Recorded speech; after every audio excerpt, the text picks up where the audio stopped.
Students, my self अभिषेक अग्रवाल और स्वागत करता हूं आपका आप ही के चैनल मैग्नेट ब्रेन्स पर।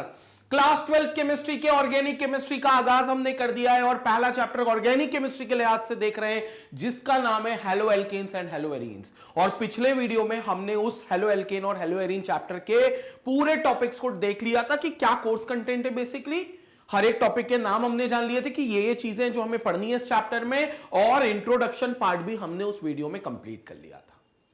अब शुरू करते हैं बच्चों हेलो एल्केन्स और हेलो एरीन्स में कि सबसे पहली चीज जो हम लोग पढ़ाई करते हैं वो होती है क्लासिफिकेशन की। मतलब हेलो एल्केन्स और हेलो एरीन्स के जो कंपाउंड्स हैं उनको क्या आपने कैटेगराइज कर रखा है, क्या आपने उनको क्लासिफाई कर रखा है? तो बिल्कुल हाँ, हमने उनको क्लासिफाई कर रखा है। क्योंकि अगर हम उनको क्लासिफाई नहीं करेंगे तो प्रॉब्लम यह आएगी कि उनकी प्रॉपर्टीज को पढ़ने में दिक्कत होगी, क्योंकि फिर सारे अगर कंपाउंड एक ही जगह पर मिले तो उनकी प्रॉपर्टीज को आप स्टडी नहीं कर पाओगे। इसलिए आपने क्या करा, उनको क्लासिफाई किया, जिसको हम बोलते हैं क्लासिफिकेशन ऑफ हेलो एल्केन्स। और अभी क्लासिफिकेशन में हम हेलो एल्केन्स और हेलो एरीन्स दोनों लेकर चल रहे हैं, ठीक है? तो ये मत समझना, क्योंकि ऐसा नहीं है कि हेलो एल्केन्स के क्लासिफिकेशन अलग है, हेलो एरीन के क्लासिफिकेशन अलग है। टोटल हेलोजन कंटेनिंग कंपाउंड्स के हम क्लासिफिकेशन कर रहे हैं, तो उसमें हेलो एल्केन हेलो एरीन दोनों आ जाएंगे। हालांकि बाद में हम सिर्फ वो टॉपिक लेकर चलेंगे जिसमें सिर्फ हेलो एल्केन स्टार्टिंग में रहेगा, और पूरा हेलो एल्केन कंप्लीट होने के बाद हम लोग हेलो एरीन स्टार्ट करेंगे। तो पहले हेलो एल्केन निपटाएंगे, फिर हेलो एरीन पर हम लोग आएंगे। लेकिन अभी फिलहाल क्लासिफिकेशन में हम दोनों साथ लेकर क्लासिफाई कर रहे हैं। तो आइए शुरू करते हैं classification of halo alkane. Halo alkane का क्लासिफिकेशन दो तरीके से हो सकता है, मतलब दो तर्क पर चल सकता है हेलो एल्केन का क्लासिफिकेशन। पहला, on the basis of number of halogen atoms, कितने हेलोजन एटम्स किसी भी कंपाउंड में मौजूद हैं, इस पर चलता है। क्योंकि जरूरी नहीं है कि हेलो एल्केन मतलब सिर्फ एक हेलोजन रिप्लेस होता है। मैंने इंट्रोडक्शन में आपको यह भी बताया था कि किसी हाइड्रोकार्बन में एक H की जगह एक X रिप्लेस हो जाए, X बोले तो हेलो एल्केन, तो वो हेलो एल्केन हो जाएगा। लेकिन जरूरी नहीं है कि सिर्फ एक ही हाइड्रोजन रिप्लेस हो और एक ही हेलोजन आए उसको रिप्लेस करने, दो भी आ सकते, तीन भी आ सकते। तो ये डिपेंड करता है कि कितने नंबर ऑफ हेलोजन एटम्स मिलेंगे, कितने नंबर ऑफ हेलोजन एटम्स। तो अगर एक हेलोजन हुआ तो उसका एक अलग कैटेगरी होगी, अगर दो हेलोजन हुए तो उसकी अलग कैटेगरी होगी, तीन हेलोजन हुए तो अलग कैटेगरी होगी। तो इसके हिसाब से एक पूरी कैटेगरी बना दी which is basically on the basis of number of halogen atoms. एक हेलोजन हुआ तो मोनो हेलो डेरिवेटिव बोलते हैं इसको, दो हेलोजन हुए तो डाई हेलो डेरिवेटिव, तीन हुए तो ट्राई हेलो डेरिवेटिव, और जनरली दो से ज्यादा होते तो हम पॉली हेलो डेरिवेटिव मान लेते। पॉली में नाम में सारे उसके आगे के नंबर्स को हम लोग शरीक कर लेते। तो ये तो एक क्लासिफिकेशन हुई, इस पर अभी हम डिटेल में बात करेंगे। दूसरी क्लासिफिकेशन ये इस बात पर आधारित होगी कि जिस कार्बन से हमारा हेलोजन लगा है वो कार्बन की हाइब्रिडाइजेशन स्टेट क्या है। मतलब हेलोजन जिस कार्बन से लगा होगा उस कार्बन की हाइब्रिडाइजेशन स्टेट क्या होगी। अब वो दो हो सकती है, या तो वो sp3 हो सकती है या वो sp2 हो सकती है, या तो वो sp3 हो सकती है या वो sp2 हो सकती है। तो इसलिए वहां पर हमने एक अलग कैटेगरी बनाई है। So on the basis of hybridisation of carbon to which halogen is attached, तो हेलोजन जिस कार्बन से भी अटैच होगा उस कार्बन की हाइब्रिडाइजेशन क्या है, इस पर भी एक कैटेगरी बनी है। और इस तरीके से पढ़ने में हमें स्टडीज, जो प्रॉपर्टीज की स्टडी होगी वो करने में हमें बहुत आसानी मिलेगी अगर ये क्लासिफिकेशन हम ऐसे कर लेते। तो अब एक एक करके क्लासिफिकेशन देखते हो। सबसे पहले on the basis of number of halogen atoms देखते हैं। तो पहले आप इसका स्क्रीनशॉट ले लो, उसके बाद हम लोग पहला क्लासिफिकेशन को और डिटेल में समझते हैं। स्क्रीनशॉट लो आप।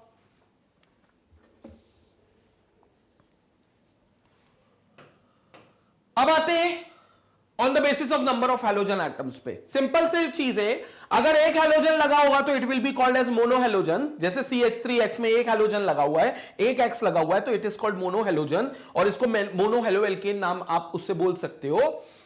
अगर दो हेलोजन लग गए तो ये डायहेलोजन की कैटेगरी आ जाएगी। दो X लग गए, अब ये दो X जो होते हैं ये डिपेंड करता है, एक कार्बन पे भी लग सकता है या दो अलग अलग कार्बन पे भी लग सकते हैं।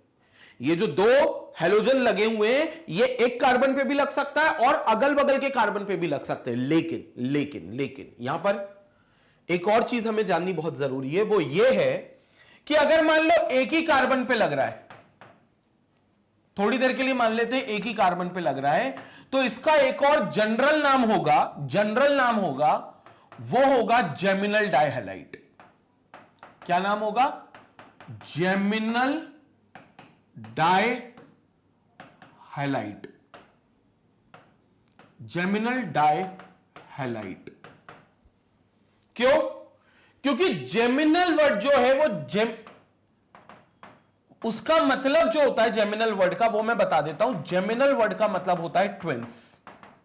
क्या होता है? ट्विंस।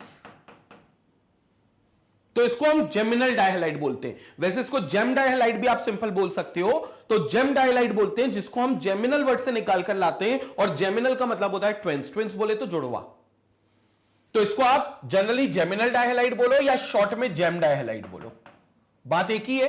तो आप जेम डायहैलाइड बोलोगे मतलब वो जेम वर्ड जो है वो जेमिनल से बना है, और जेमिनल का मतलब होता है ट्विंस यानी कि जुड़वा। मतलब एक ही कार्बन पे दो हेलोजन है, मतलब इन दोनों हेलोजन की मदर एक ही कार्बन है। तो अगर दो बच्चों की मां एक ही होती है मतलब वो जुड़वा बच्चे हुए, मतलब अगर ट्विंस हुए, अगर दोनों सेम है तो एक्स और एक्स। क्लियर हो गया? तो इसका मतलब ये हो गया कि ये ट्विंस हेलोजन है जो एक ही कार्बन पर अटैच्ड है। लेकिन अगर मान लो यही खेल अगल बगल के कार्बन पे होता, मतलब एक होता CH2, एक होता CH2, यहां पर लगता है एक एक्स और यहां पर भी लगता है एक एक्स, तो दोनों हेलोजन जो एक दूसरे के पड़ोसी हैं, नेबर्स हैं। इसका जनरल नेम क्या होता है? पहले मैं जनरल नेम बता देता हूं। इसका जनरल नेम होता है विस डायहैलाइड। विस डायहैलाइड, विस डायहैलाइड। क्योंकि विस जो वर्ड है ये विसिनल से डिराइव हुआ है, जिसका मतलब होता है नेबर। जिसका मतलब होता है नेबर, बोले तो पड़ोसी। तो इसका मतलब होता है नेबर यानी कि पड़ोसी, क्योंकि ये दोनों हेलोजन पड़ोस के कार्बन में लगे हुए हैं, नेबरिंग कार्बन्स में लगे हुए हैं। तो इसलिए इसको बोलेंगे विस डायहैलाइड। तो आपके पास जो डायहेलोजन की कैटेगरी है, पहली बात तो इसमें दो हेलोजन होंगे। अब वो दो हेलोजन एक कार्बन पे भी हो सकते हैं या फिर अगल बगल के कार्बन पे भी हो सकते हैं। अगर एक कार्बन पे रहे तो जेम डायहैलाइड, जिसमें जेमिनल वर्ड से डिराइव हुआ है, और वो जेमिनल का मतलब होता है ट्विंस। अगर अगल बगल के कार्बन में हुए तो मतलब वो दोनों हेलोजन एक दूसरे के पड़ोसी है या पड़ोस के कार्बन में लगे हुए हैं, तो फिर उनका नाम होगा विस डायहैलाइड, जो विसिनल वर्ड से निकला है, और विसिनल का मतलब होता है नेबर यानी कि पड़ोसी। तो ये दो चीजें बड़ी इंपॉर्टेंट है जो अभी आप यहां पर देख रहे हो। अब आगे बात करते हैं। तो ये हो गया डायहेलोएल्कीन, जिसमें एक्स और एक्स जो आपको एग्जांपल में बताया वो दो पड़ोस के कार्बन में बताया, मतलब ये विसिनल डायहैलाइड के पार्ट से। जेम डायहैलाइड भी इसी कैटेगरी में आता। और अगर दो से ज्यादा हो गए तो मैंने आपको कहा था कि दो से ज्यादा में हम पॉलीहेलोजन कंपाउंड उनको कैटेगरी बना देंगे और बोलेंगे भैया इनके पास दो से ज्यादा हेलोजन है, तो ये पॉली वर्ड में शामिल हो जाएंगे। दो से ज्यादा हेलोजन है तो ये पॉली वर्ड में शामिल हो जाएंगे और इसको बोल देंगे पॉलीहेलोजन। तो ये आपके CH2CH CH2X हो गया। तो ये देखो 3X हो गए आपके पास। और इसको कुछ मत बोलना, विसिनल विसिनल मत बोलना, मुझे मालूम है हर एक्स एक पड़ोस के कार्बन में लगा है, लेकिन ये जो विस और जैम वर्ड आते हैं ये सिर्फ डायहेलोजन के पार्ट में आते हैं। आप इनको दो से ज्यादा हेलोजन हुए तो फिर आप इनको नहीं लिख सकते, इनको नहीं बोल सकते, तो इनको सिंपल आप पॉलीहेलोजन बोलोगे। और चूंकि जो एग्जांपल मैंने दिया है उसमें 3 हेलोजन है तो it will be called as trihaloalkane, तो आप इसको ट्राइहेलोएल्केन बोलोगे। तो सिंपल शब्दों में अगर किसी भी कंपाउंड में एक हेलोजन एटम है तो वो मोनोहेलोएल्केन, अगर दो हेलोजन एटम है तो वो डायहेलोएल्केन और कैटेगरी डायहेलोजन की हो जाएगी, और अगर दो से ज्यादा है तो कैटेगरी पॉलीहेलोजन की हो जाएगी। और फिर वो डिपेंड करता है कि 3 है तो ट्राइहेलोएल्केन बोल देना, प्रिसाइज नाम उसका जो भी होगा। अगर 4 हुए तो टेट्राहेलोएल्केन बोल देना। इस तरीके से अलग अलग उनके नाम आएंगे। तो ये चीज होती है पूरी पहली कैटेगरी की, जिसमें हेलोएल्केन्स को हम on the basis of the number of halogen atoms present in the compound उसके आधार पर इनको क्लासिफाई करते हैं। ये पहले क्लासिफिकेशन यहां खत्म होती है। अब हम आते हैं सेकेंड क्लासिफिकेशन जो ज्यादा जरूरी है, जिसमें हेलोजन जिस कार्बन से लगा है उस कार्बन की हाइब्रिडाइजेशन स्टेट क्या होगी ये जानना बहुत जरूरी है। उसको समझते हैं। पहले आप इसका स्क्रीनशॉट ले लो।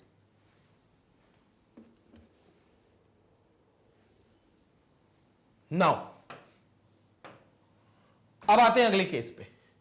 सो on the basis of hybridisation of carbon to which halogen is attached, अब कार्बन की हाइब्रिडाइजेशन क्या है और उस कार्बन की जिससे हमारा हेलोजन अटैच्ड है उस कार्बन की हाइब्रिडाइजेशन क्या है, इस पर भी हम लोगों ने कैटेगरीज बनाई है और इस हिसाब से वो 2 पार्टों में बांटा गया है। पहला, कंपाउंड्स कंटेनिंग sp3CX बॉन्ड। इसका मतलब हमारा हैलोजन जिस कार्बन से अटैच है वो sp3 हाइब्रिडाइज्ड होगा। अब इसमें भी डिफरेंट डिफरेंट कैटेगरीज आएंगी, लेकिन ये एक कैटेगरी होगी जिसमें हैलोजन जिस कार्बन से अटैच है वो sp3 हाइब्रिडाइज होगा। और आपको sp3 hybridisation I am sure कि आपको पता होगा। इन केस नहीं पता है तो 11th का ये टॉपिक है जिस पर मेरा वीडियो है, वहां पर आप देखेंगे उसको, तो हाइब्रिडाइजेशन पर बहुत एक्सक्लूसिव वीडियो है, आप वहां से उसको देख सकते हैं। तो हाइब्रिडाइजेशन जो है वो अगर sp3 है उस कार्बन का जिससे हैलोजन अटैच है तो वो इस कैटेगरी में आएगा। अब उसमें भी अलग अलग टाइप हो सकते हैं, लेकिन वो सारे टाइप इसी कैटेगरी में पड़े जाएंगे, वो डिस्कस करेंगे हम सारे टाइप। लेकिन एक और कैटेगरी होगी जिसमें हमारा हैलोजन जिस कार्बन से लगा है वो sp2 हाइब्रिडाइज्ड होगा, तो यहां पर वो sp2 हाइब्रिडाइज्ड होगा। So compound will be sp2 hybridised and in this case it is sp3 hybridised. तो ये डिफरेंस के ये दो डिफरेंट हमारे पास क्या होंगे, कैटेगरीज होंगी हैलो एल्केन के क्लासिफिकेशन में। एक वो होगा जो हैलोजन जिस कार्बन से लगा है वो sp3 हाइब्रिडाइज्ड है, और एक वो होगा जिसमें हैलोजन जिस कार्बन से लगा है वो sp2 हाइब्रिडाइज्ड है। अब देखो मोटे रूप में अगर मैं समझाऊं तो इसमें जो X होगा हैलोजन वो एक ऐसे कार्बन से लगेगा जो सब जगह से सिंगल बॉन्ड बना रहा हो। क्यों? क्योंकि अगर कार्बन 4 सिंगल बॉन्ड बनाता है, 4 अलग अलग एटम से वो सिंगल बॉन्ड बनाता है, तभी जाकर उसकी हाइब्रिडाइजेशन आप मान लो sp3 होती है। मतलब अब इस कार्बन की जो हाइब्रिडाइजेशन आएगी वो आएगी sp3। तो हमारा X जिस कार्बन से लगा है वो हो गया sp3, तो हमारा X जिस कार्बन से लगा है वो हो गया sp3, और वो कार्बन सब जगह 3 सिंगल सिंगल सिंगल बॉन्ड बना रहा है। मतलब एक तो X से लगा हुआ है और 3 और सिंगल बॉन्ड बना रहा है, तो टोटल 4 सिंगल बॉन्ड बना रहा है, और 4 सिंगल बॉन्ड मतलब sp3। जबकि sp2 में आपको क्या दिखेगा, जो हैलोजन होगा वो जिस कार्बन से लगा है वो कार्बन कहीं ना कहीं डबल बॉन्ड बना रहा होगा, कहीं ना कहीं वो एक डबल बॉन्ड बना रहा होगा, और बाकी चौथा बॉन्ड फिर सिंगल ही होगा, लेकिन एक डबल बॉन्ड बना रहा होगा, मतलब एक एटम से वो 2 बॉन्ड बना रहा होगा, तभी उसकी हाइब्रिडाइजेशन आप sp2 बोल सकते हो। तो इसमें हैलोजन जिस कार्बन से लगा है वो कहीं डबल बॉन्ड बना रहा है किसी के साथ, किसी एटम के साथ, और इस केस में जो हैलोजन जिस कार्बन से लगा है वो कार्बन सभी के साथ सिंगल बॉन्ड बना रहा है, तभी वो sp3 होगा। मेन अंतर ये है, हालांकि इनकी भी और इनको आगे भी क्लासिफिकेशन मिला है, मतलब इसी में और टाइप के भी हैं और इसी में और डिफरेंट टाइप्स भी हैं, तो वो हम डिस्कस करेंगे। लेकिन मोटे रूप में क्या है, हैलोजन जिस कार्बन से लगा है वो अगर सभी जगह से सिंगल बॉन्ड बना रहा है तो वो sp3 हाइब्रिडाइज्ड कार्बन माना जाएगा और वो इस कैटेगरी में गिरेगा। लेकिन मान लो हैलोजन जिस कार्बन से लगा है अगर वो कार्बन कहीं भी एक जगह डबल बॉन्ड बना रहा है, तो एक जगह भी अगर वो डबल बॉन्ड बना रहा है मतलब वो sp2 कार्बन हो गया और वो इस कैटेगरी में आएगा। क्लियर हो गया? याद रखना, इसमें बच्चे कंफ्यूज होते हैं, ये जो डबल बॉन्ड है ना ये डायरेक्टली उसी कार्बन के पास होना चाहिए जो कार्बन हैलोजन से जुड़ा है। कई बच्चे कंफ्यूज होते हैं, सर पूरे कंपाउंड में कोई भी कार्बन डबल बॉन्ड होता तो चलता क्या? नहीं चलता, इस कैटेगरी में नहीं चलता। इस कैटेगरी में तो वही डबल बॉन्ड कार्बन होना चाहिए जो कार्बन हैलोजन से जुड़ा है। नहीं तो कई बच्चे क्या बोलते हैं, हैलोजन है सर, फिर कार्बन है सर, वो कार्बन तो लेकिन सिंगल बॉन्ड बना रहा है, लेकिन उस कार्बन के साथ एक और कार्बन जुड़ा हुआ है जो डबल बॉन्ड बना रहा है, वो इस कैटेगरी में नहीं आएगा, वो इस कैटेगरी में आएगा। क्योंकि हमारे लिए जो कार्बन मेन है वो कार्बन है जो हैलोजन से अटैच्ड है, और मैं उस मेन कार्बन को अल्फा कार्बन बोल देता हूं। कंसेप्ट क्लियर हो गया? अब तुम लोगों के लिए सिंपल शब्दों में मैं अल्फा कार्बन यूज करूंगा। अल्फा कार्बन क्या है, मेरी बात सुन लो। जैसे एक्स यहां लगा हुआ है, कोई भी हैलोजन होगा, एक्स में तो दिक्कत नहीं है ना, ये फ्लोरीन, क्लोरीन, ब्रोमीन, आयोडीन कुछ भी हो सकता है, कोई भी हैलोजन। ये जिस कार्बन से लगा होगा उस कार्बन को बोल दूंगा मैं अल्फा कार्बन, भले फिर वो आगे और दूसरे कार्बन से लगा रहे, लेकिन जो मेन कार्बन है वो यही कार्बन है which is called alpha carbon, वो अल्फा कार्बन हो गया। फिर उसके बगल वाला ये बीटा कार्बन हो गया, फिर उसके बगल वाला ये गामा कार्बन हो गया, फिर उसके बगल वाला ये डेल्टा कार्बन हो गया। ऐसे गामा और डेल्टा तक नहीं जाना, ज्यादातर काम हमारा तो अल्फा से ही हो जाता है और कुछ काम हमारा बीटा से हो जाता है, आगे जब मैं रिएक्शंस आपको बताऊंगा। लेकिन यहां जो sp2 और sp3 हाइब्रिडाइजेशन की बात कर रहे हैं ना कार्बन की, ये अल्फा कार्बन की बात कर रहे हैं, मतलब ये हैलोजन से डायरेक्टली जो अटैच है उस कार्बन की बात कर रहे हैं, याद रखना। तो अब हम अल्फा कार्बन जैसा वर्ड इस्तेमाल करेंगे। तो अगर अल्फा कार्बन सभी जगह से सिंगल बॉन्ड बना रहा है मतलब वो अल्फा कार्बन sp3 हाइब्रिडाइज है और वो इस कैटेगरी में आएगा। अगर अल्फा कार्बन कहीं पे भी एक जगह भी डबल बॉन्ड बना रहा है तो फिर वो sp2 हाइब्रिडाइज्ड होगा और वो इस कैटेगरी में आएगा। खत्म बात। स्क्रीनशॉट लेंगे, आगे देखेंगे।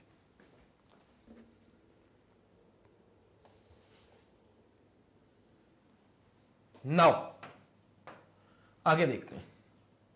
So now we'll discuss the compound containing sp3CH bond, मतलब जिनका अल्फा कार्बन sp3 हाइब्रिडाइज्ड है। अब उनके लिए हम लोग डिफरेंट टाइप के कंपाउंड्स देखेंगे कि किन किन कंपाउंड्स में वो पॉसिबल होता है। तो पहला वो पॉसिबल होता है एल्काइल हैलाइड्स में, दूसरा वो पॉसिबल होता है एलाइलिक हैलाइड्स में, और तीसरा वो पॉसिबल होता है बेंजाइलिक हैलाइड्स में। अब इन तीनों में अंदर क्या है? Alkyl halides. एल्काइल हैलाइड तो सिंपल है, जो अभी तक आप समझ रहे थे। सिंपल, एक्स जिस कार्बन से लगा है यानी कि अल्फा कार्बन, वो सिंगल सिंगल सिंगल बॉन्ड बना रहा है सब जगह, और it is a part of an open chain. Open chain यानी कि एलिफेटिक चेन होगी उसकी। तो ये एल्काइल हैलाइड हो गया आपका, सिंपल एल्काइल हैलाइड। तो एक्स जिस कार्बन से लगा, ये कार्बन है, ये फिर आगे एक और कुछ कार्बन की चेन से लगा, ये एल्काइल पार्ट हो गया कार्बन की चेन। बट मुद्दा ये नहीं है कि ये कितने कार्बन से लगा है, मुद्दा ये कि ये सिंगल बॉन्ड बना रहा है। ऊपर हाइड्रोजन है सिंगल बॉन्ड, नीचे हाइड्रोजन है सिंगल बॉन्ड, मतलब ये कार्बन हो गया आपका कौन सा? sp3 hybridisation. ये sp3 हाइब्रिडाइज्ड कार्बन हो गया, sp3। तो ये एल्काइल हैलाइड की कैटेगरी हो गई। दूसरी एलाइलिक। अब ये एलाइलिक क्या है? अल्फा कार्बन तो sp3 होगा, लेकिन जो बीटा कार्बन होगा वो sp2 होगा। मतलब हमारा हेलोजन जिस कार्बन से लगा है वो तो sp3 है, लेकिन वो कार्बन जिस कार्बन से लगा है वो sp2 है। मतलब शुद्ध सिंपल भाषा में हमारा अल्फा कार्बन sp3 है, लेकिन बीटा कार्बन sp2 होगा। क्लियर हो गया? कैसे? यहां पर देख लो, ये लिखा x, ये कार्बन एक जुड़ा हुआ है इसके साथ, ये कार्बन जो है, अब ये समझना, ये sp3 है। पूछो कैसे? ये कार्बन यहां पर है, इसके साथ एक हाइड्रोजन यहां कहीं जुड़ा होगा, तो एक बॉन्ड ये हो गया, एक बॉन्ड हेलोजन से हो गया, एक बॉन्ड बगल वाले कार्बन से हो गया, और एक बॉन्ड इस बगल वाले कार्बन से हो गया। चारों सिंगल बॉन्ड बना रहा है, तो इसका मतलब ये कार्बन sp3 हाइब्रिडाइज्ड का हो गया।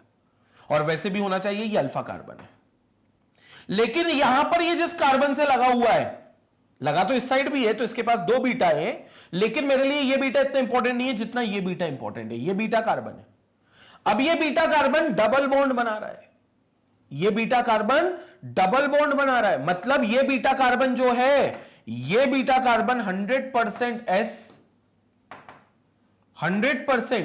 sp2 हाइब्रिडाइज्ड है, क्योंकि यहां डबल बॉन्ड बना रहा है, मतलब sp2 है। तो अल्फा कार्बन हमारा sp3 निकला, लेकिन बीटा कार्बन हमारा sp2 निकला, तो इसको बोल देंगे एलाइलिक हैलाइड।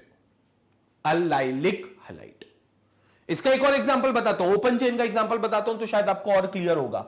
ये लिखा मैंने x, ये बनाया अल्फा कार्बन,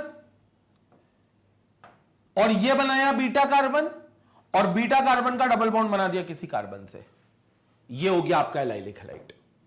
ये हो गया अब आपका एलाइलिक हैलाइड। तो ये एलाइलिक हैलाइड हो गया। अब देख लो तुम, ये अल्फा हाइब्रिडाइजेशन बोलो इसकी sp3, क्योंकि बाकी दो जगह हाइड्रोजन होंगे, हम अज्यूम ही करते हैं, तो बाकी दो जगह हाइड्रोजन होंगे।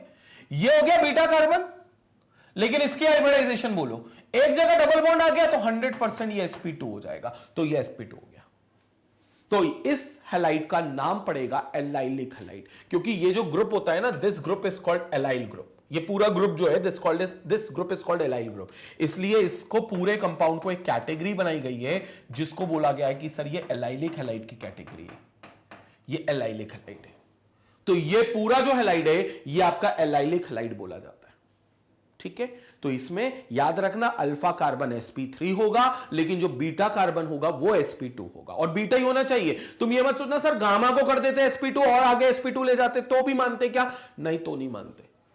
तो फिर ये पहली वाली कैटेगरी हो जाती है आपकी सिंपल वाली। बीटा कार्बन अगर sp2 है तो फिर ये एलाइलिक की कैटेगरी हो गई, लेकिन अल्फा sp3 है, तो इसलिए पूरा चीज जो है वो sp3 कार्बन के अंदर ही पड़ी जा रही है, sp3 कार्बन की। अब इसमें तीसरी कैटेगरी कौन सी होती है? बेंजाइलिक हैलाइड की कैटेगरी होती है। ये एक और कैटेगरी है, बेंजाइलिक हैलाइड। बेंजाइलिक हैलाइड का मतलब क्या होता है? अब बेंजाइलिक हैलाइड क्या होंगे? बेंजीन रिंग होगी, मतलब उसमें एक हाइड्रोजन कम होगा बेंजीन रिंग के साथ, C6H5 होगा, और उस बेंजीन रिंग के साथ एक कार्बन जुड़ेगा जो कि sp3 हाइब्रिडाइज्ड होगा। जो अल्फा होगा, और इसका मतलब उसी कार्बन से हमारा हेलोजन जुड़ा रहेगा। तो सिंपल शब्दों में हेलोजन है, हेलोजन से जुड़ा हमारा अल्फा कार्बन है, अल्फा कार्बन अपने आप में sp3 हाइब्रिडाइज्ड है, और ये अल्फा कार्बन हमारी बेंजीन रिंग से जुड़ा हुआ है। बस खत्म बात। ये हो गया बेंजाइलिक हैलाइड। तो हमारा हेलोजन जिस कार्बन से जुड़ा है ये अल्फा कार्बन है, और मुद्दा ये नहीं है कि अल्फा कार्बन है, मुद्दा ये है कि ये अल्फा कार्बन sp3 हाइब्रिडाइज्ड है। तो इसलिए इस कैटेगरी में पढ़ा जा रहा है, क्योंकि हम sp3 CX बॉन्ड की कैटेगरी को पढ़ रहे हैं। तो अब ये हो गया बेंजाइलिक हैलाइड। गलती मत करना तुम की हेलोजन को सीधा बेंजीन रिंग से जोड़ दो और उसको बेंजाइलिक हैलाइड बोल दो। वो बेंजाइलिक हैलाइड नहीं होता, वो एराइल हैलाइड होता है, वो हेलो एरीन होता है प्रॉपर। अगर तुम ये करते हो ना, तो ये और ये कैटेगरी सेम नहीं है, क्योंकि यहां पर अल्फा कार्बन ये हो गया और ये अल्फा कार्बन है, और यहां पर अल्टरनेट पोजीशन पर डबल बॉन्ड होता है, मतलब ये अल्फा कार्बन आपका sp2 है, तो फिर ये और ये कैटेगरी सेम नहीं होंगी, और ये इस कैटेगरी का होगा ही नहीं। इसलिए इसको मत कंसीडर करना कि हेलोजन को उठाकर तुम सीधा बेंजीन रिंग पे जोड़ दो। हेलोजन और बेंजीन रिंग के बीच में कार्बन जोड़ना जो sp3 होगा, और उस वजह से ये इस कैटेगरी में गिरेगा और इसको बेंजाइलिक हैलाइड बोल देंगे। तो ये नहीं है सही, ये हमारा दूसरी कैटेगरी में आएगा, अगली वाली sp2 वाली में आएगा। ये है सही हमारा। तो ये हो गया हमारा X, जिससे जुड़ा एक कार्बन, जो कार्बन है sp3, और उससे जुड़ी हुई है एक पूरी की पूरी बेंजीन रिंग। तो ये भी sp3 हाइब्रिडाइज्ड कार्बन से अटैच्ड है हमारा हेलोजन, जिसको इस कार्बन को बोलते हैं अल्फा कार्बन। और ये कहानी होती है पूरी तरीके से। संपट पड़ी बात, बिल्कुल संपट पड़ी। अब इसका स्क्रीनशॉट ले लो। ये कैटेगरी पूरी कंप्लीट हो गई है sp3 CX बॉन्ड वाली। अब मैं sp2 CX बॉन्ड वाली कैटेगरी बताता हूं आपको, पहले स्क्रीनशॉट ले लो इसका।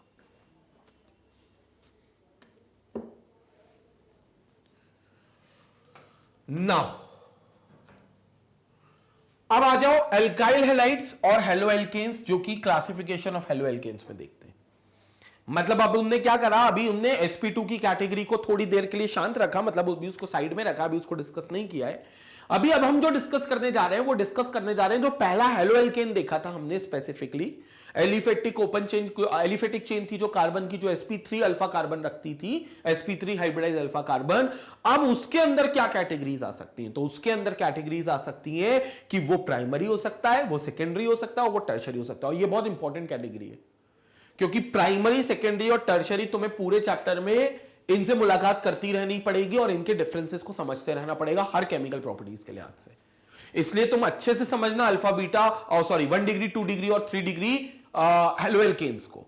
सिंपल शब्दों में ये तीनों, पहली बात तो हेलो एल्केन का पार्ट है, मतलब तीनों ही जो है X जिस कार्बन से जुड़ा होगा वो कार्बन sp3 होगा, और वो ओपन चेन का हिस्सा होगा, वो ओपन चेन का हिस्सा होगा। क्लियर हो गई ये बात? तो इसका मतलब ये हो गया कि अब इसकी और कैटेगरी की कैटेगरी देख रहे हैं हम लोग, और ये हो सकता है 1 डिग्री, 2 डिग्री और 3 डिग्री। अब कैसे, मेरी बात को समझो। अगर X हमारा जिस कार्बन से जुड़ा है बोले तो अल्फा कार्बन, अगर वो अल्फा कार्बन एक और कार्बन से जुड़ा है और सिर्फ एक ही कार्बन से जुड़ा है, अल्फा कार्बन सिर्फ एक ही कार्बन से जुड़ा है, जैसे ये X, ये अल्फा कार्बन और ये एक कार्बन, बाकी दो कौन है इसके साथ? H और H है। तो हमारा अल्फा कार्बन सिर्फ एक कार्बन से जुड़ा है, तो इसको बोल देंगे हम 1 डिग्री हेलो एल्केन, 1 डिग्री, और 1 डिग्री को बोला जाता है primary haloalkane. So this will be called as primary haloalkane. X यानी कि हेलोजन जिस कार्बन से जुड़ा है वो एक ही कार्बन से जुड़ा है, तो वो प्राइमरी हेलो एल्केन हो गया। और इनकी प्रॉपर्टीज में बहुत अंतर होता है, 1 डिग्री, 2 डिग्री, 3 डिग्री, जो आगे 2 डिग्री और 3 डिग्री बताऊंगा, उसकी प्रॉपर्टी और इस 1 डिग्री की प्रॉपर्टी में बहुत अंतर होता है, इसलिए ये बहुत जरूरी हो जाते हैं। अगर मान लो हमारा अल्फा कार्बन एक कार्बन से ना जुड़कर 2 कार्बन से जुड़ता, मतलब दूसरी जगह भी हाइड्रोजन की जगह कौन होता? कार्बन होता, तो वो होता सेकेंडरी। देख लो सामने आपके, X जिस कार्बन से जुड़ा ये है alpha carbon, this is an alpha carbon, और अल्फा कार्बन से फिर ये 2 कार्बन अल्फा जुड़े, अल्फा कार्बन से फिर ये 2 कार्बन जुड़े, तो ये हो गया 2 डिग्री, इसको बोलते हैं सेकेंडरी। तो इसको आप बोल दोगे secondary halo alkane, secondary halo alkane यानी कि 2 डिग्री, तो इसको आप 2 डिग्री हेलो एल्केन बोल दोगे।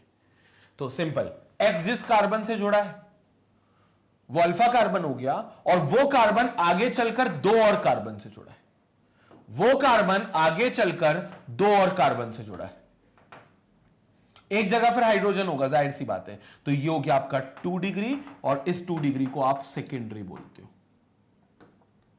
क्या बोलते हो? Secondary haloalkane, secondary. फिर अगर मान लो ये 2 कार्बन से जुड़ा है, 2 से ना जुड़ के तीनों कार्बन से ही होते, इसके 3 कार्बन से जुड़ता, मतलब तीसरा हाइड्रोजन की जगह भी कार्बन ही आता। अब 3 से ज्यादा तो नहीं आ सकते, ये तो तय है, क्योंकि चौथी जगह तो खुद हाइड्रोजन लगा है, और कार्बन 4 से ज्यादा बॉन्ड नहीं बना सकता। तो अगर एक जगह हाइड्रोजन है और बाकी 3 जगह किसी उस कार्बन के, अल्फा कार्बन के और कार्बन ही है, तो वो हो गया टर्शरी, यानी कि 3 डिग्री हेलोएल्केन। तो X जिस कार्बन से जुड़ा है वो ये है, जिसको आप अल्फा बोलते हो, और ये अल्फा 3 कार्बनों से जुड़ा हुआ है, तो ये हो गया 3 डिग्री हेलोएल्केन, जिसको आप टर्शरी बोल सकते हो। So this is tertiary. कैसे बनेगा? ये बनेगा ऐसे कि X जिस कार्बन से जुड़ा है वो ये अल्फा कार्बन है, और वो अल्फा कार्बन आगे 3 कार्बनों से सीधा सीधा जुड़ा है, तो ये हो गया 3 डिग्री, यानी कि टर्शरी हेलोएल्केन। इसको टर्शरी हेलोएल्केन बोलेंगे। और अब इससे ज्यादा डिग्री नहीं हो सकती, 4 डिग्री नहीं हो सकती, क्वार्टरनरी नहीं हो सकता, क्योंकि कार्बन 4 ही बॉन्ड बनाएगा, और अगर वो क्वार्टरनरी के चक्कर में चारों कार्बन से अटैच कर लेगा तो फिर हेलोजन कहां अटैच करेगा? एक बॉन्ड तो हेलोजन का भी होना चाहिए ना, इसलिए 3 डिग्री से ज्यादा नहीं बनता, और ये 3 डिग्री होते हैं। और सर अगर आपने एक चीज डिस्कस नहीं करी, सर मान लो एक भी कार्बन नहीं है, तो हाँ एक भी कार्बन नहीं है तो फिर तो कोई डिग्री नहीं है, फिर तो वो सिंपल मिथाइल है, क्योंकि अगर एक भी कार्बन नहीं है मतलब X जिस कार्बन से जुड़ा हुआ है वो तो अल्फा है, लेकिन इसके पास कोई भी कार्बन नहीं है, तो मतलब इसके पास तीनों कौन है? हाइड्रोजन है। अल्फा कार्बन के पास तीनों कौन है? हाइड्रोजन है, मतलब एक भी कार्बन नहीं है। एटलीस्ट एक होता था तो वो 1 डिग्री मानते थे, तो अगर एक भी नहीं है तो इसको सिंपल मिथाइल मानोगे, क्योंकि ये जो ग्रुप होता है this is called methyl group, तो इसको बोल दोगे मिथाइल हैलाइड, मिथाइल हैलाइड। तो ये मिथाइल हैलाइड होता है। तो ये कहने को सबसे पहला होना चाहिए था, तो ये मिथाइल हैलाइड हो गया। अगर एक कार्बन से जुड़ा है तो प्राइमरी हो गया, अगर अल्फा कार्बन 2 कार्बन से जुड़े तो सेकेंडरी हो गए, अगर अल्फा कार्बन 3 कार्बन से जुड़े तो टर्शरी हो गए। ये सब कैटेगरीज हैं आपकी हेलोएल्केन्स की, ये सबकी सब कैटेगरीज जो हैं वो हेलोएल्केन्स की हैं, जो हमने sp3 कार्बन के उसमें देखा था। क्लियर हो गया? जल्दी से इसका स्क्रीनशॉट ले लो सारे एग्जांपल, और याद रखना प्राइमरी, सेकेंडरी और टर्शरी आपको बहुत ज्यादा इस्तेमाल करने, बल्कि आगे चलकर ना इनका टेस्ट भी करते हो कि primary haloalkane, secondary haloalkane, tertiary haloalkane, ये सब कैसे इनको डिफरेंशिएट कर सकते हो अगर एक सैंपल हमें हेलोएल्केन का दे दिया गया तो वो टेस्ट भी हम लोग बात करेंगे। तो इसलिए आपको प्राइमरी, सेकेंडरी और टर्शरी में कंफ्यूजन नहीं होनी चाहिए। इसका स्क्रीनशॉट लेंगे फिर हम लोग आगे चलते हैं।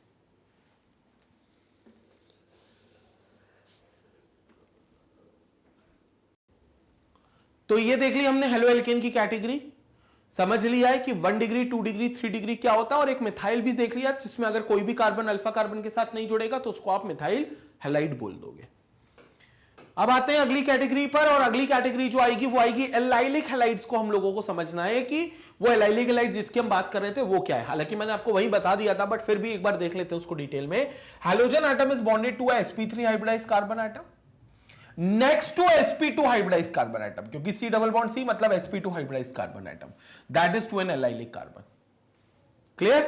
तो आपका हैलोजन जिस कार्बन से लगेगा वो कार्बन तो आपका sp3 होगा, लेकिन वो कार्बन फिर जिस कार्बन से लगेगा वो कार्बन डबल बॉन्ड बना रहा होगा, यानी कि वो कार्बन आपका sp2 होगा, इसलिए उसको आप एलाइलिक हैलाइड्स बोलते हो। और ये जो कार्बन होता है इसको एलाइल कार्बन बोलते हो। ये जो कार्बन हो गया ना कि एक तरफ यहां पर तो इस कार्बन से जुड़ा है सिंगल से, लेकिन इस कार्बन से जुड़ा है डबल से, तो ये sp2 हाइब्रिडाइज्ड कार्बन हो गया, एलाइलिक कार्बन। और जरूरी नहीं है ये ओपन चेन में ही हो, ये ऐसे साइक्लिक चेन में भी हो सकता है। तो ये साइक्लोहेलोएल्केन का पार्ट रहेगा, लेकिन ये साइक्लिक हो सकता है, बस बेंजीन नहीं होनी चाहिए, क्योंकि अगर बेंजीन हो गई तो फिर ये बेंजाइलिक कैटेगरी में चला जाएगा। बेंजीन नहीं होना चाहिए, बाकी ओपन चेन और ये क्लोज चेन इसमें हो सकता है साइक्लिक कंपाउंड में। तो अगर ओपन चेन में हुआ तो इस तरीके से होगा कि हैलोजन जिस कार्बन से जुड़ा है वो कार्बन sp3 हो गया, लेकिन वो कार्बन जिस कार्बन से जुड़ा है क्योंकि वो आगे डबल बॉन्ड बना रहा है तो ये कार्बन sp2 हो गया, तो इसको आप एलाइलिक हैलाइड बोलोगे। सेम साइक्लिक कंपाउंड में भी आपको देखने को मिलेगा, हैलोजन जिस कार्बन से जुड़ा है ये कार्बन sp3 है, लेकिन आगे चलकर ये जिस कार्बन से जुड़ा है या कह लो बीटा कार्बन, वो बीटा कार्बन आपका sp2 है। तो अल्फा कार्बन sp3 रहेगा, लेकिन बीटा कार्बन sp2 हो जाएगा। अल्फा कार्बन sp3 रहेगा, लेकिन बीटा कार्बन sp2 होगा। तो ये एल्लाइलिक हैलाइड का पार्ट होगा। ये हो गया एल्लाइलिक हैलाइड। स्क्रीनशॉट लेंगे, आगे बात करेंगे। नाउ अब आते हैं बेंजाइलिक हैलाइड्स पे। तो बेंजाइलिक हैलाइड्स की मैंने आपको बात बता दी है कि अल्फा कार्बन तो sp3 होगा और जो बीटा कार्बन होगा वो बेंजीन रिंग का हिस्सा होगा, क्योंकि वो sp2 होना चाहिए और इसीलिए वो बेंजीन रिंग का हिस्सा होगा बीटा कार्बन। तो देखो, halogen atom is bonded to a sp3 hybridised carbon atom. It is bonded to sp3 hybridised carbon atom next to an aromatic ring. Next to an aromatic ring मतलब उसके just बाद एक aromatic ring है। तो halogen जिस carbon से लगा है वो ये कार्बन है। ये कार्बन अपने आप में sp3 होगा और फिर ये sp3 कार्बन जो जिस कार्बन से लगा है वो कार्बन एक बेंजीन रिंग का हिस्सा होगा। मतलब 100% फिर वो कार्बन sp2 होगा, क्योंकि अगर कार्बन कोई बेंजीन रिंग का है तो बेंजीन रिंग वाला कार्बन तो sp2 ही हाइब्रिडाइज होता है। ये हम देख चुके हैं। तो बेंजीन रिंग वाला कार्बन जो होगा वो sp2 हाइब्रिडाइज्ड होगा। तो ये जो कार्बन है ये फिर sp2 हाइब्रिडाइज्ड है, क्योंकि बेंजीन रिंग का हिस्सा है। तो ये भी वही कैटेगरी हो गई। बस इसको बेंजाइलिक हैलाइड बोल दोगे इस बार, क्योंकि यहां बेंजीन रिंग आ गई है। अगर ओपन चेन होती या सिंपल साइक्लिक चेन होती तो ये एल्लाइलिक हैलाइड का हिस्सा होती। बेंजीन रिंग है तो बेंजाइलिक हैलाइड है। सेम चीज यहां पर भी देखने को मिलेगी। ये एक्स है, ये कार्बन है आपका। अब फर्क इतना है कि ये कार्बन यहां पर 2 हाइड्रोजन से बॉन्डेड था, यहां पर यही कार्बन 2 और एल्काइल ग्रुप से बॉन्डेड है। एल्काइल ग्रुप मतलब 2 और कार्बन से बॉन्डेड है। होने दो, उसको कोई टेंशन नहीं है, क्योंकि ये तो अल्फा कार्बन है। अब इसके साथ बीटा कार्बन ये भी है, ये भी बीटा कार्बन है, मैं मानता हूं, लेकिन एक बीटा कार्बन ये वाला ऐसा है जो डबल बॉन्ड बना रहा है। मतलब ये वो बीटा कार्बन है जो sp2 हाइब्रिडाइज्ड है। कैसा हाइब्रिडाइज्ड है? sp2। तो ये अल्फा कार्बन जो sp3 है उसके साथ एक बीटा कार्बन है। वैसे तो 3 बीटा कार्बन है, लेकिन एक बीटा कार्बन है जो sp2 है। तो ये भी आपका बेंजाइलिक हैलाइड का पार्ट हो गया। ये भी बेंजाइलिक हैलाइड का पार्ट हो गया। तो ये दोनों आपके बेंजाइलिक है। बेंजाइलिक में सिंपल रखो, हैलोजन जिस कार्बन से जुड़ा है अल्फा कार्बन वो sp3 होगा। अल्फा कार्बन जिस कार्बन से जुड़ा है यानी कि बीटा कार्बन वो बेंजीन रिंग का हिस्सा होगा। बस बेंजीन रिंग मतलब sp2 का हिस्सा होगा। क्लियर? स्क्रीनशॉट लेंगे, आगे बात करते हैं।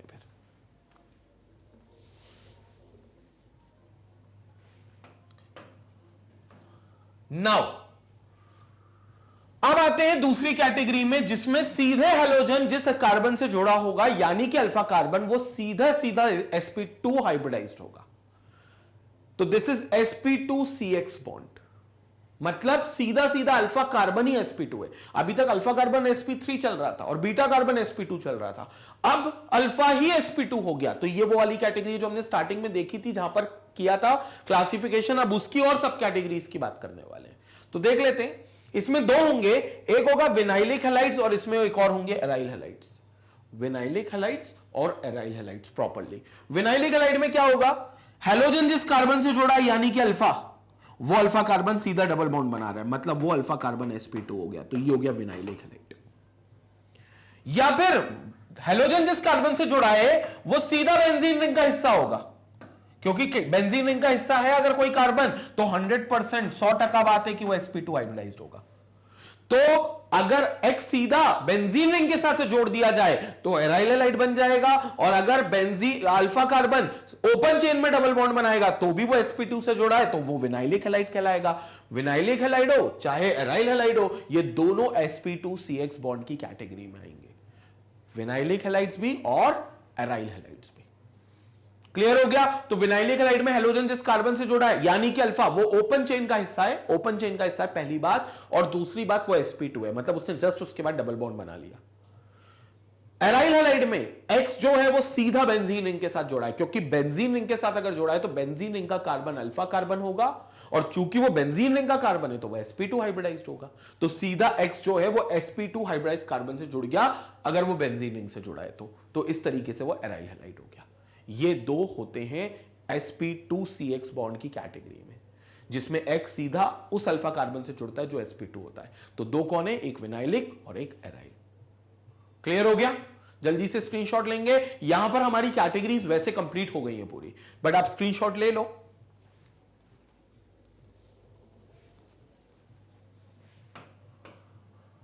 तो ये था बच्चों पूरी कैटेगरीज का वीडियो, जिसपे हमने बहुत डिटेल में देखा कि अलग अलग हेलो एल्केन्स और अलग अलग हेलो एरीन्स को हम किस तरीके से क्लासिफाई कर सकते हैं।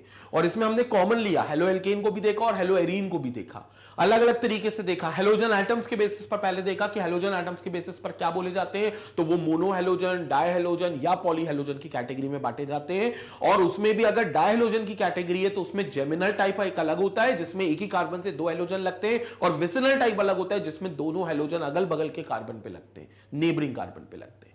फिर हमने दूसरी कैटेगरी बनाई जिसमें हमने इनको क्लासिफाई किया था, वो था on the basis of the hybridisation of the alpha carbon. Alpha carbon बोले तो हेलोजन हमारा जिस कार्बन से जुड़ा है उसको हम अल्फा कार्बन बोलते हैं। फिर वो कार्बन फर्दर किसी कार्बन से जुड़ा है तो वो कार्बन बीटा कार्बन कहलाने लगेगा। तो यहां पर अल्फा कार्बन के हाइब्रिडाइजेशन स्टेट पर हमने 2 कैटेगरीज बनाई, एक बनाई sp3 जिसमें अल्फा कार्बन sp3 हाइब्रिडाइज्ड होगा, और एक बनाई जिसमें अल्फा कार्बन sp2 हाइब्रिडाइज्ड होगा। और बहुत डिटेल में हमने इन क्लासिफिकेशन को इस वीडियो में समझा है। अब अगले वीडियो में बच्चों हम लोग बात करने वाले हैं nomenclature of haloalkanes and haloarenes की, जिसमें हम बहुत ज्यादा टाइम नहीं लगाएंगे क्योंकि ऑलरेडी हम 11th क्लास में नोमेनक्लेचर पढ़ चुके हैं। और उसके बाद हम लोग देखेंगे प्रिपरेशन ऑफ हेलो एल्केन्स, फिर हम प्रॉपर्ली हेलो एल्केन स्टार्ट कर देंगे, और जनरल मेथड ऑफ प्रिपरेशन जो हेलो एल्केन्स की हो सकती है वो प्रिपरेशन हम हेलो एल्केन्स की देखेंगे। और मैग्नेट ब्रेन्स के चैनल पे केमिस्ट्री के अलावा आपको क्लास 4 से लेकर क्लास 12 तक के हर सब्जेक्ट, चाहे वो फिजिक्स हो, चाहे वो मैथमेटिक्स हो, चाहे वो बायोलॉजी हो, सोशल साइंस हो, आपके लैंग्वेजेस हो जैसे हिंदी, संस्कृत और इंग्लिश, इन सभी के एक्सक्लूसिव वीडियोस मिलते हैं magnetbrains.com पर, जहां पूरी प्लेलिस्ट की प्लेलिस्ट बनी हुई है जिनको आप फ्री में एक्सेस कर सकते हैं। वहीं से जुड़े हुए, इन लेक्चर से जुड़े हुए अगर कोई नोट्स होते हैं तो आप उनको भी डाउनलोड कर सकते हैं। Thank you for watching us, keep learning with magnet brains, stay connected, stay educated.